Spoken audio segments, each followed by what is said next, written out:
و صحبت امروزه درباره همین آیه کریمه است که الله تبارک و تعالی جنابش بندگان گناهگار و بندگان خطاکار و بندگانی که آنها لغزیدن و خطا کردن عذر و تقصیر آنها را قبول می‌فرماید و آنها را می‌بخشد.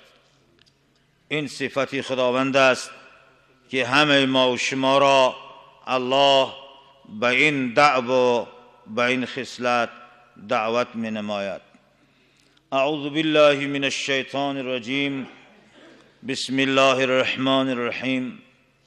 قال الله سبحانه و تعالی: والکاظمین الغیظ والعافین عن الناس والله یحب المحسنین. خداوند جل جلاله آن کسانی که کاظمین الغیظ غضب را فرو میبرند. در دنیا کسی نیست که او در دلش یک خون غلیظ سیاه که او حق جوشانیدن شیطان است، همون خون را دارند غیر از رسول الله صلی الله علیه و آله و سلم که خداوند آن را از قلب او بیرون کرد. الله تبارک و تعالی کاظمین الغیظ، آن کسانی که غضب را از دل می اندازند، در برابر نقصان برادر غضب نمی کنند و آن را آزار نمی دهند، و او ذاتانی که والعافین عن الناس، کدام کسانی که از مردم درگذشت میکنند، لغزش ها و خطایی های آنها را عفو می نمایند. الله تبارک و تعالی اینا را همچون دوست خودش قرار داده میفرمایند این کارهای نیکی که عمل نیکی که بخشش از برادر، آن عفو کردن از برادر، بخشش گناه او، خطای او، الله تبارک و تعالی چنین نیکوکاران را دوست می‌دارد. برای که الله تبارک و تعالی خودش بخشنده است، عفو کننده است. کدام بنده مؤمنی که این خصلت الهی را به خودش بگیرد، اون دوست خداست که الله والله یحب المحسنین.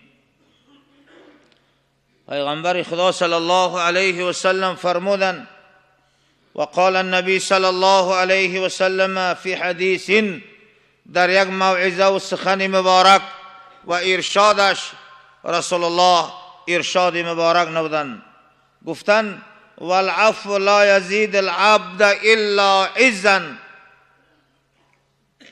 فاعفوا یعزکم الله. یعنی عفو کردن و بخشیدن برادر در گناه و خطای برادر چنین است که عفو کردن زیاد نمی کند بنده را، مگر عزت و آبروی او را زیاد می کند. یعنی لذتی که در عفو است در انتقام نیست. راست است، اما یک کسی که قوت انتقام گرفتن دارد، قوت دارد که بیاید در برابری که تو در برابری او برادر یا نقصان کردی یا خطا کردی بیاید انتقام بگیرد، لیکن قدرت دارد و لیکن عفو کرد، شرف او، عزت او، غلبه او باز زیادتر می شود.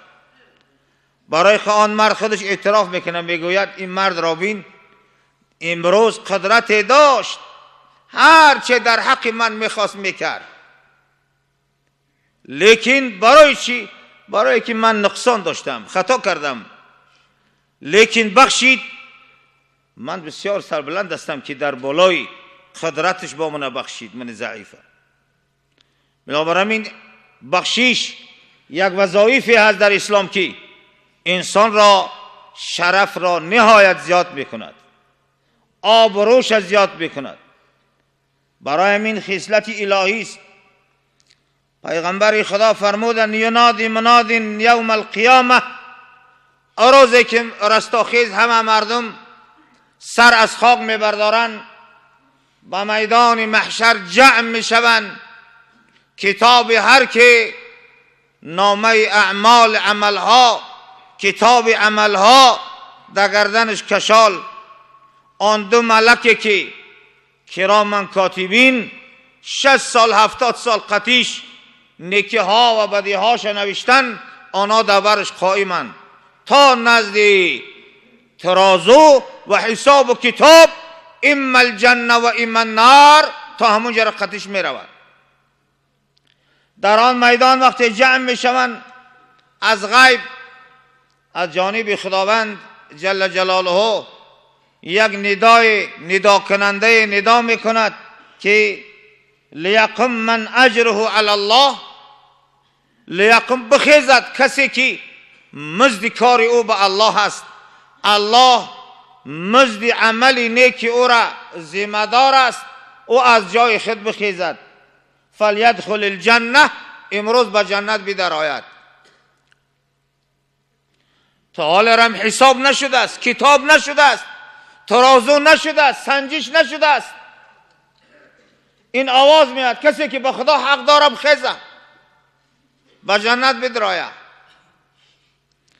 مردم همه میخیزن میگوین من هم و کیان؟ اوی که به خدا حق دارن الله آنها را به حساب و به کتاب به جنت میدراره. اونا کیانن؟ میگوین آواز میآید که اونا همو کسانی هستند که العافون عن الناس، در دنیا مردم را بخشیدن در برابر نقصان هایی که برادر در حق او یا ظلم کرد، بچهش زد، مالش خورد یا غیبتش کرد، به هر شکلی که در حق او ظلم کرد او عفوش کرد، گو بخشید مدبره، من دیگه دعوا ندارم در حقیقت.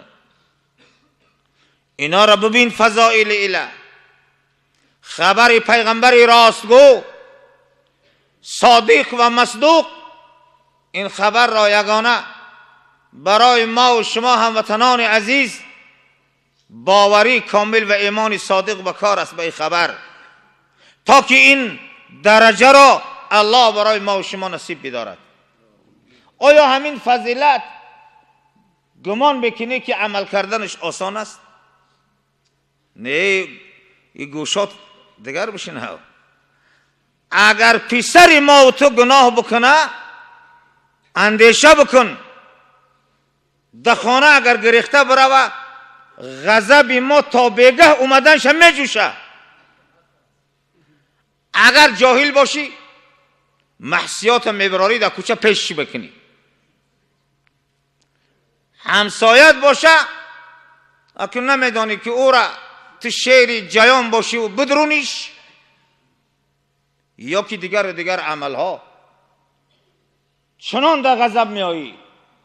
برای این است که او جنت هم گرفتن کاری آسان نیست، او رفتن به این درجه رسیدن کاری آسان نیست.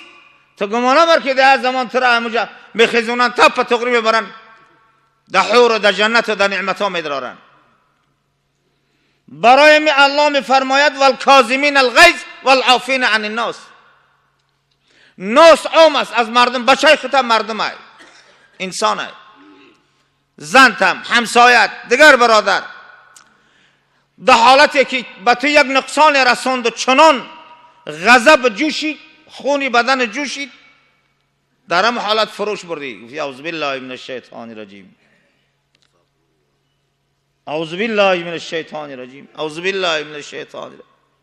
10 بار شیطان را تف کردی، گفتی این جوشیدن خونی بدن امروز رگای گردنم خسته است، شما سرخ یا شیطان های مبادا برم در این غضب با در جای گناه او من 10 گناه کنم، 10 گناه کنم، خدمه هم در حبس مبتلا کنم و او را هم در اخیر خدمه هم دوزخ برم و او هم دوزخ بروه، همه را دبلا. بنا برم این آسان نیست که تو بفهمی که کاظمین الغیظ عافین عن الناس. این عبارت، این آیت خداوند تعلق به همه دارد، با عائله دارد، با روزگار دارد، با همسایگی دارد، با اجتماعی و جمعیتی دارد، با حکومت و با دولت هم تعلق دارد. خیلی مثلا یک کسی جریمه و گناه کرده است او در محکمه بکشن.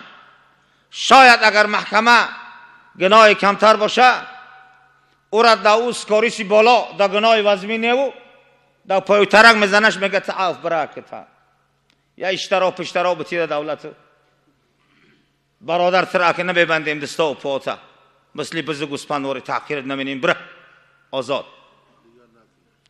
دیگری کار نکن. این از تعلق تعلیمی مدرسه خدا و رسول خدا برای ما و شما که والکاظمین الغیظ والعافین عن الناس ان الله یحب المحسنین. خداوند چنین مردان نیکوکار و خوبکار و عفو کننده را خداوند دوست